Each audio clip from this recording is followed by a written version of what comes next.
Então, voltei para terminar o assunto do capítulo 10, né, do sexto ano C. E aí agora eu vou falar da organização política de Esparta. Esparta, ela foi governada por dois reis vitalícios, né? Então, o cargo deles era vitalício e hereditário, né? Então, ele ficava no cargo até morrer, né? Porque era vitalício. E era hereditário porque passava de pai para filho.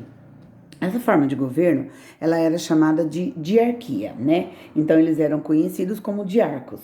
Administravam a polis, né? Que é a Esparta. Eles cuidavam da vida religiosa, da vida militar da cidade. Eles não possuíam poderes absolutos de forma nenhuma, porque eles eram auxiliados pela Gerúsia, pelo Eforato e depois pela Ápela, né? A Gerúsia, ela foi por muito tempo a instituição política mais importante de Esparta. Ela era formada por 28 esparcíatas, e eles eram pessoas assim velhas, né? Para a época eram velhas, né? 60 anos. Eles eram conhecidos como gerontes. O cargo, como já falei, era vitalício, né? E aí, eles tinham, assim, bastante poder e tal, mas quando o Eforato foi entrando em ação, a Jerusa foi diminuindo o poder. Aí os Eforatos, o Eforato, que era um órgão, né, ele era composto por 5 magistrados, chamados de éforos. é, Eles eram eleitos pela Ápela, e aí o que que acontecia, né? O mandato deles era de 1 ano, e eles tinham, assim, uma atuação bem modesta, né? Não era, assim, um negócio muito forte para a época, não era muito forte, né? Porque o poder se concentrava nas mãos da Gerúsia e nas mãos dos reis, que eu acabei de falar, né? Da diarquia, né? É, Cabia a esses éforos, né, fiscalizar as ações dos reis,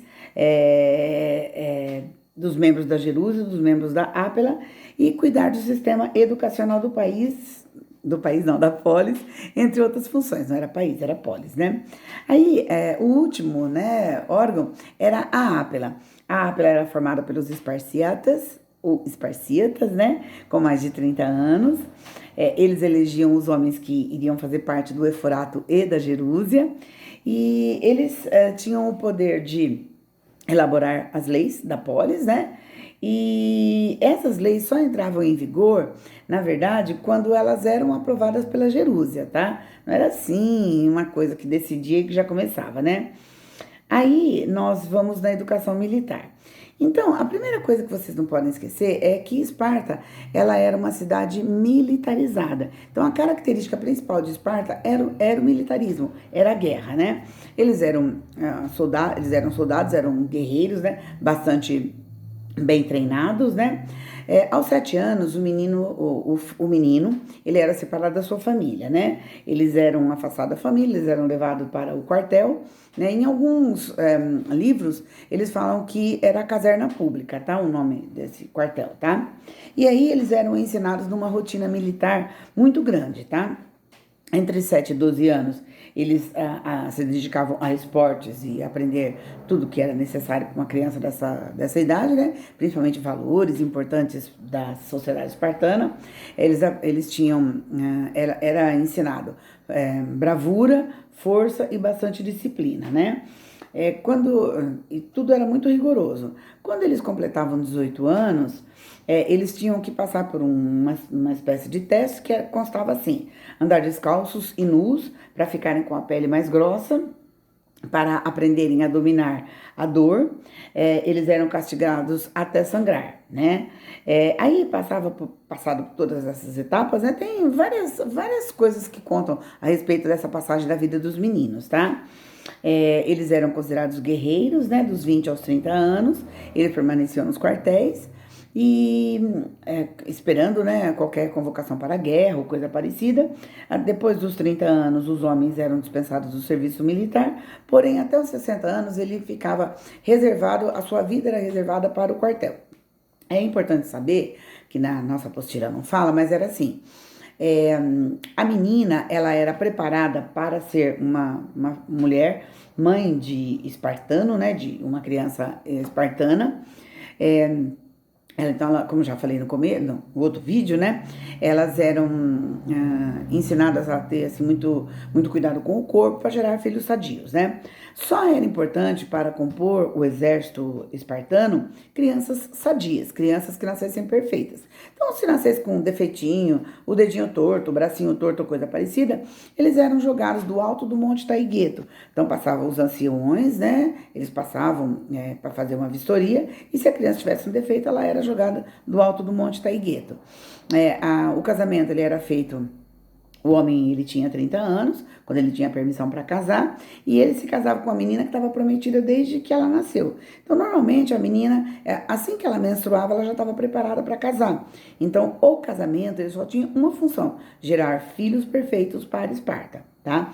Então, não tinha esse negócio de amor, esse negócio tudo que é típico da sociedade capitalista, não tinha, não. Elas ficavam o tempo todo cuidando do serviço doméstico, educando os filhos, tal, né? Do jeito que elas foram educadas. E ele ficava no quartel. Ia para casa de vez em quando, né?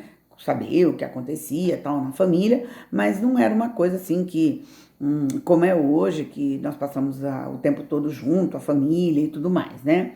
É, uma outra coisa que é importante saber, os guerreiros gregos, né, eles eram conhecidos pelo nome de hóplitas, né, e eles eram a principal força do exército, principalmente do exército espartano.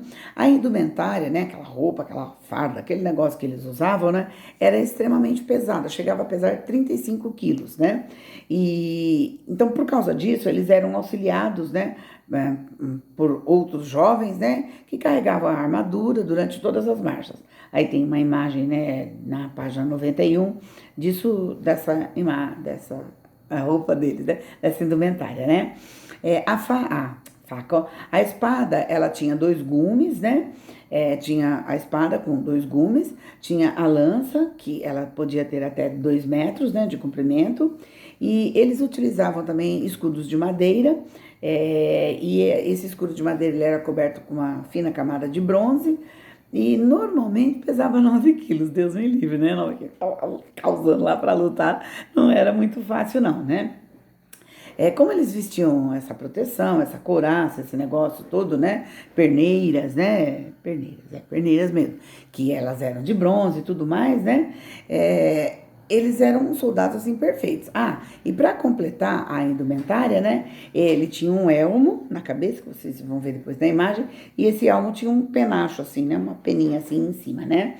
Essa armadura, ela era uma característica comum, não apenas dos guerreiros de Esparta, né, mas também todos os soldados de todas as polis gregas, né? Então é importante que eu gostaria que vocês olhassem, tá na página 91, tá? Conforme eu vou explicando, vocês olham. Aí eu vou gravar outro para não ficar tão longo, tá bom?